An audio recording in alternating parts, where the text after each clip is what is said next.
You're 52. You just made the most money you've ever made in your life. And somehow, you have less saved than you thought you would by now. That gap between what you earn and what you keep isn't an accident. It's not bad luck either. For most men, the 50s are the decade where every financial mistake you've been able to outrun for 20 years finally catches you. Here's the strange part. This is supposed to be the decade you're finally ahead. Your salary has peaked. Your career is established. You've paid off some debt, maybe raised your kids past the expensive years. On paper, this should be the easiest financial decade of your life. Instead, it's the decade that quietly wrecks more retirements than any other. Not with one big disaster. With 5 or 6 small, forgivable-looking decisions that compound into something you can't undo by 65. Let's start with the one nobody names directly: ego-driven investing. By your 50s, you've had 2 or 3 decades of watching the market. You've survived a crash or two. You feel like you understand money now, and that confidence is exactly what makes you dangerous to your own portfolio. The psychologist, Daniel Kahneman, who won the Nobel Prize in economics for work he did with Amos Tversky, called this overconfidence bias. In his research on what he named prospect theory, Kahneman showed that people don't evaluate financial decisions rationally. They evaluate them emotionally, and the pain of losing money hits roughly twice as hard as the pleasure of gaining the same amount. What does that actually do to a man in his 50s? It means when a stock he picked drops, he doesn't sell. He holds on, waiting to get back to even, because selling at a loss feels like admitting defeat. Meanwhile, the rest of his portfolio, the boring index funds he barely thinks about, keeps quietly compounding. The ego position doesn't. This is also the decade men start concentrating risk instead of spreading it. You've been at the same company for 15 years. You believe in it, so your 401k is stacked with company stock, on top of the paycheck you already get from that same company. If the company stumbles, you don't just lose your job. You lose your income and your savings on the same afternoon. That's not investing. That's betting your entire financial life on a single outcome. And most men don't realize they've done it until it's too late to unwind quietly. There's a quieter version of this same trap, and it has nothing to do with picking stocks. It's what you drive, where you live, and what your neighbors think you're worth. Thomas Stanley spent years studying actual millionaires for his book, The Millionaire Next Door, and the pattern he found surprised almost everyone. The people with real wealth rarely looked wealthy. They drove older cars. They lived in the same modest house for decades.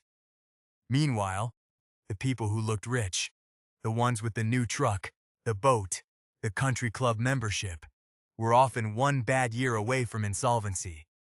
By your 50s, the temptation to finally look like your income has never been stronger, and it's never been more expensive. A boat you use 6 times a year, a truck payment that replaces a perfectly good paid-off car, a bigger house you don't need. Now that the kids are leaving, all of it competes directly with the exact years your retirement account needed the extra contribution room most.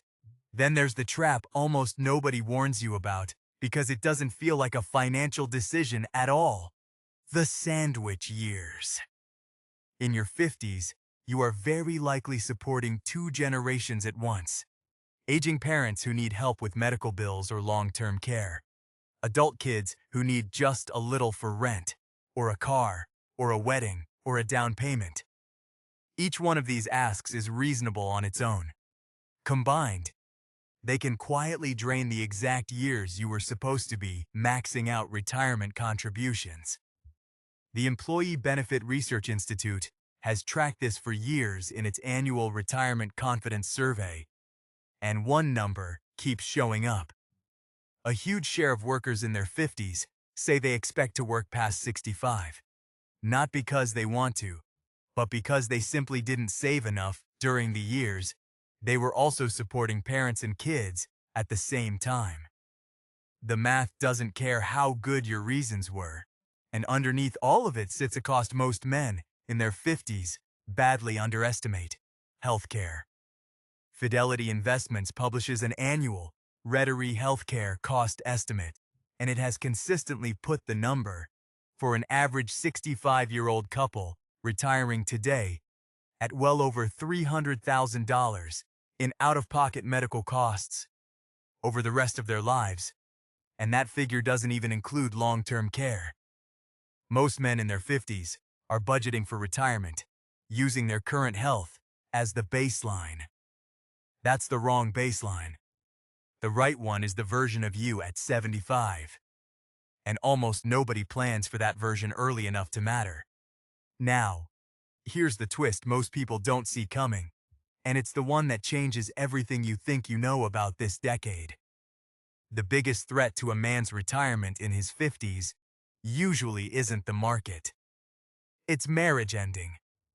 Researchers Susan Brown and I-Fen Lin at Bowling Green State University's National Center for Family and Marriage Research documented something they now call gray divorce. Since the 1990s, the divorce rate for Americans over 50 has roughly doubled. Even as divorce rates for younger couples have fallen, and the financial damage of a late-life divorce is brutal. In a way, a divorce at 30 simply isn't. At 30, you have decades to rebuild.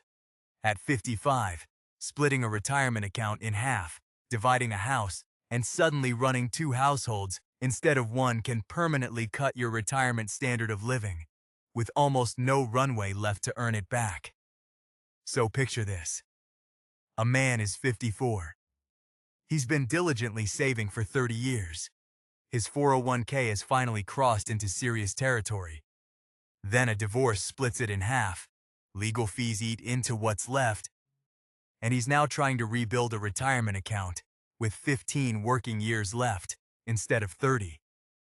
This isn't a rare edge case. It's common enough that financial planners have a name for it. Let's reconstruct what actually happens financially when a man in his 50s hits several of these traps at once.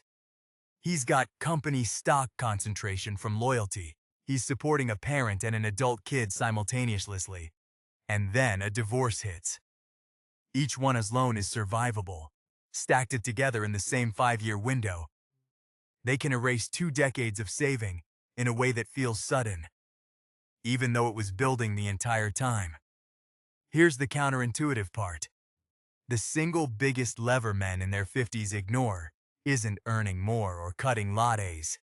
It's sequence of returns risk. This is the order in which your investment gains and losses happen, relative to when you start withdrawing money. 2 people can have the exact same average return over 20 years and end up with wildly different outcomes, purely based on whether the bad years hit early in retirement or late. The retirement researcher William Bengen, who developed what's now known as the 4% withdrawal rule, built his entire framework around this exact problem. A market crash in year 1 of retirement does far more damage than the same crash in year 15, because you're pulling money out of a shrinking pot instead of a growing one. Men who got wrecked by the 2008 financial crisis, right as they were approaching retirement, learned this the hardest way possible. It wasn't that the market crashed.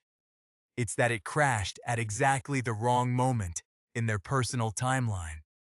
And there was no time left to recover before they needed the money. And this is where the ego problem from earlier comes full circle. The same overconfidence that makes a man hold a losing stock too long also makes him underestimate how exposed he is heading into his 60s. He assumes he has time to recover from a bad year. In your 30s, you do. In your late 50s, you often don't. None of this means the decade is doomed. It means the decade demands something different than the ones before it. In your 30s and 40s, the winning move was usually just save more, invest more, don't panic. In your 50s, the winning move shifts.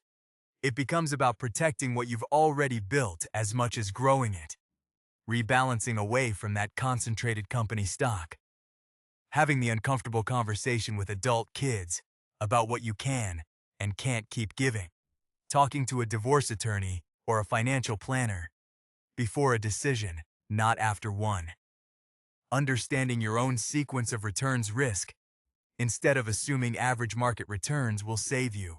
So think about where you actually are right now, not where you assumed you'd be by 50, not the version of your finances you'd present at a dinner party.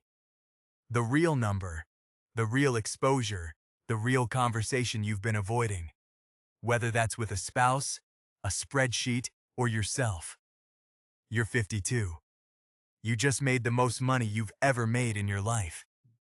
Whether you end up with less than you thought, or finally more than you expected, isn't decided by the number on your paycheck.